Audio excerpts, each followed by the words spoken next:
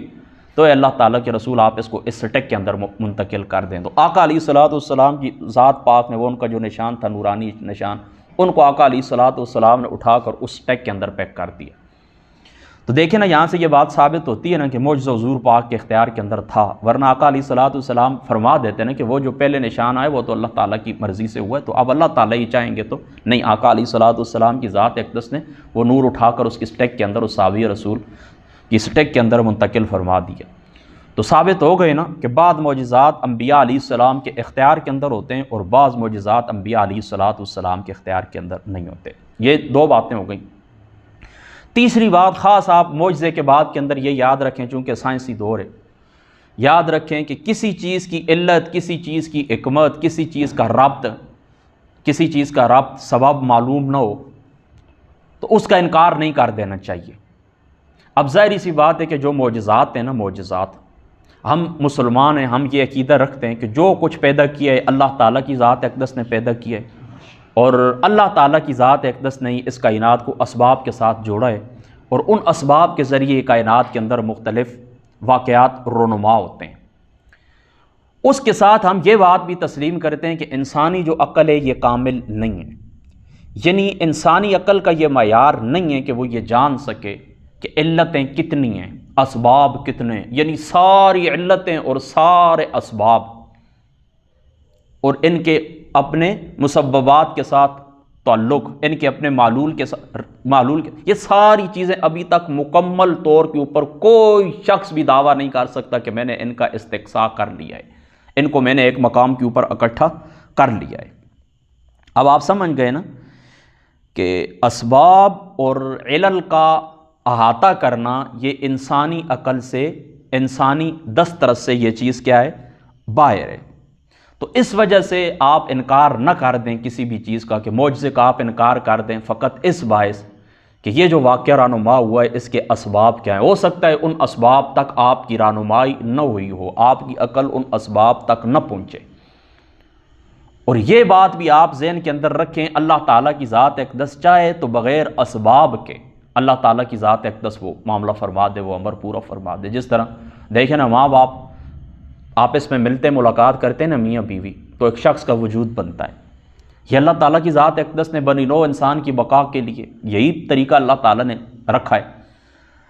لیکن دیکھیں کہ اللہ تعالیٰ نے حضرت آدم کو کس طرح پیدا فرمایا، اسی طریقے سے آپ دیکھیں کہ حضرت عیسیٰ علیہ السلام کو اللہ تعالیٰ نے کس طرح پیدا فرمایا، اسی طریقے سے عدم سے اللہ تعالیٰ کی ذات اقدس نے اشیاء کو وجود بخشا ہے۔ تو جو اللہ تعالیٰ کی ذات اقدس اس بات کے اوپر قادر ہے کہ وہ اسباب کے ساتھ اس کائنات کو چلاتا ہے، وہ بغیر اسباب کے بھی چلا سکتا ہے، وہ بغیر اسباب کے بھی چلا سکتا ہے۔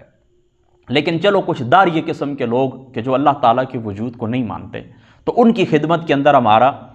یہی نظریہ، یعنی ایک مسلمان کو تو ہم یہی کہہ سکتے ہیں نا کہ اللہ تعالیٰ کی ذات اقدس قادر ہے، جس طرح اس نے اسباب کے ساتھ اس کائنات کو چلایا، بغیر اسباب کے بھی چلا سکتا ہے۔ لیکن جو دائری ہیں، جو اللہ تعالیٰ کی ذات اقدس کو نہیں مانتے اور وہ بلیور آف سائنس اپنے آپ کو کہتے ہیں کہ ہم سائنس کے اوپر ایمان رکھتے ہیں، جو وہ، تو ان کی خدمت کے اندر ہماری یہ گزارش ہے کہ آپ یا کہہ سکتے ہیں کہ کوئی دنیا کا کوئی سائنسدان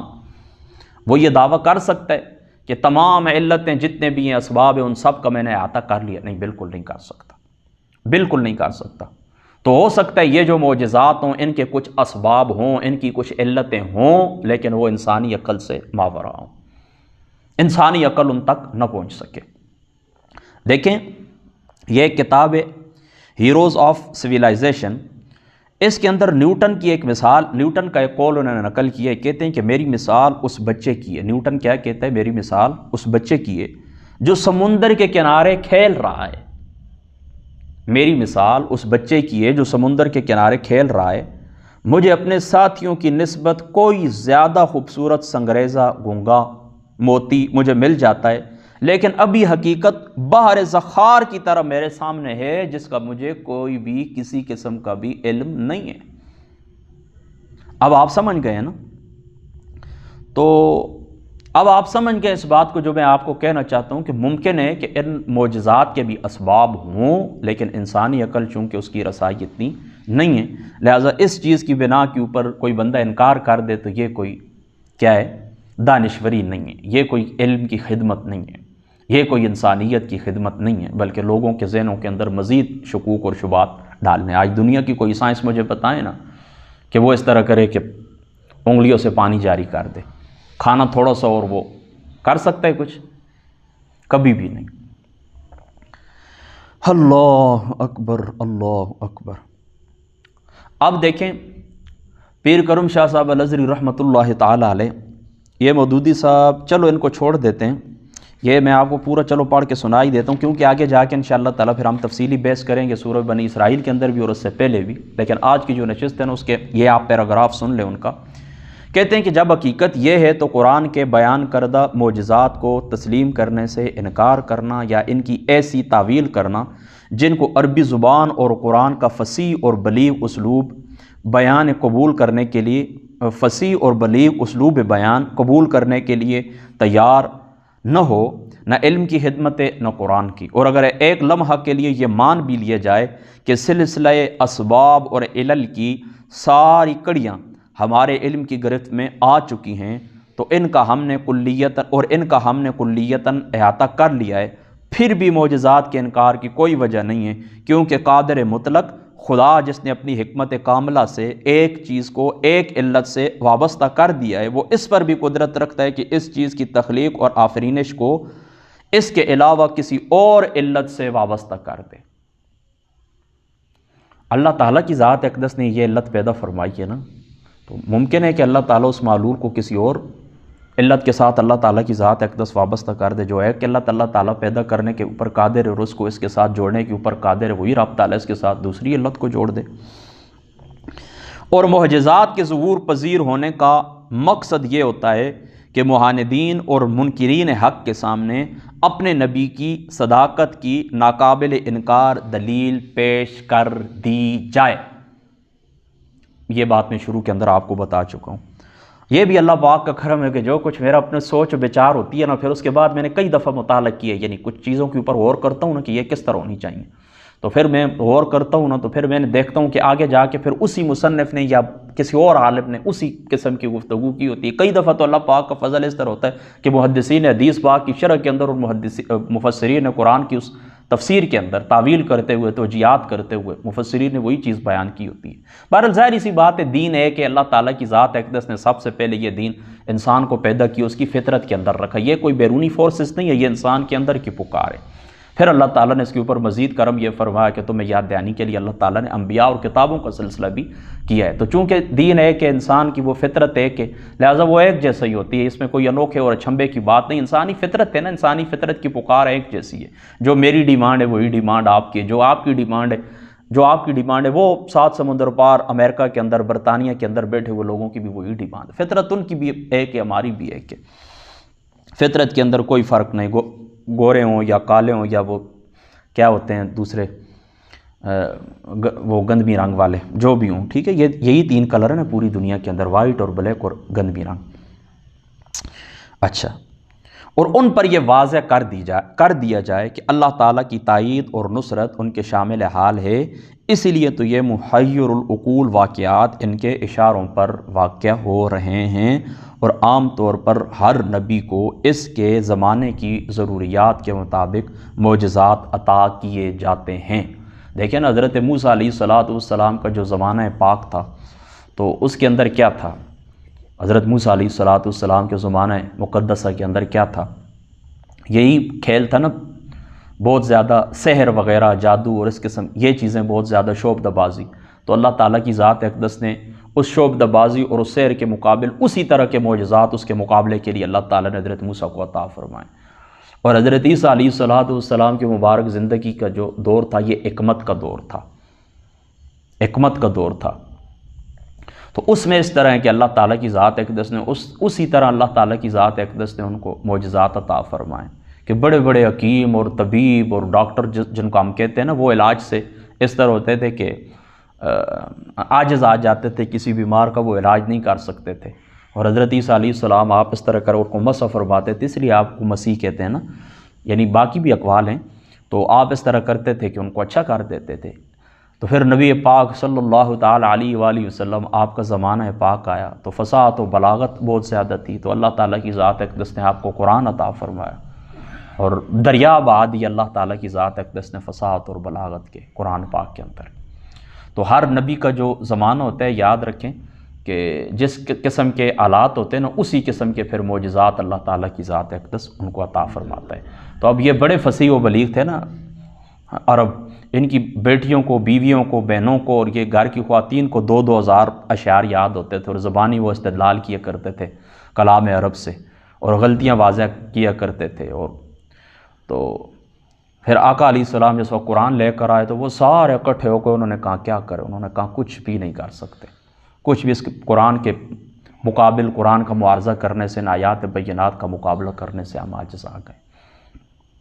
اور یہی قرآن کی حقانیت کی بھی دلیل ہے۔ تو یہ معجزے کی مختصر گفتگو تھی۔ اب انشاءاللہ تعالیٰ ہماری جو اگلی نشست ہوگی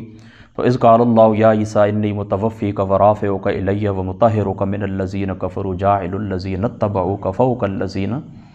انشاءاللہ تعالیٰ زندگی وجاعل الذین اتبعوک فوق الذین کفروا